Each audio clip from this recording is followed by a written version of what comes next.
చూశాడు పవన్ కళ్యాణ్ అక్కడ అట్ట తిరుగుతున్నాడు. ఆయన కూడా హీ డజంట్ ఈవెన్ లుక్, మనం అక్కడ వస్తే అసలు మనుషులు అన్నట్టు కూడా ఉండదు, ఇట్లా చూస్తూ ఉన్నాడు.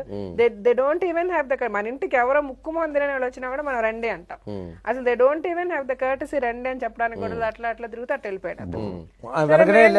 అలా వెనకెళ్ళి పవన్ కళ్యాణ్ చోటు ఉందని నడవడానికి చూపిద్దాం, ఆయన ఆలోచిస్తూ వద్దు ఏం కాదు, బాగుంటుంది. ఎందుకంటే లేదు రాజశేఖర్ ఇమిటేషన్ చేస్తాడు ఎవరికి తెలియదు కదా, పర్లేదు ఊరికే ఇది ఓన్లీ మోనో యాక్షన్. లేదు ఆయన పాటకి అలా నడుస్తూ ఉన్నారు వాళ్ళ ఇంట్లో.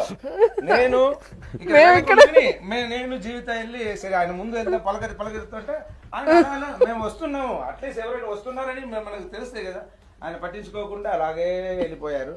సరే ఎంత దూరం వెనక్కి వెళ్తాం అని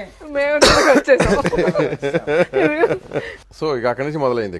అక్కడే అక్కడి నుంచి మనసులో ఉంది అంతేగాని. అండ్ బేసికల్ గా వాళ్ళ బిహేవియర్ బయట చెప్పేది ఇండస్ట్రీలో జరిగేవన్నీ అందరికీ తెలుస్తారు. వాళ్ళ మొనపలి గానీ పార్టీ పెట్టాక పెంచేసుకున్నారు.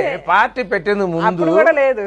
అది నేను భీమవరంలో ఉన్నప్పుడు మన ప్రెస్ వాళ్ళందరూ మళ్ళీ మళ్ళీ గోకి అడిగితే ఎప్పుడో నుంచి అడుగుతుంటే లాస్ట్ చివరికి ఆయన పేరు కూడా మర్చిపోయాను. అతను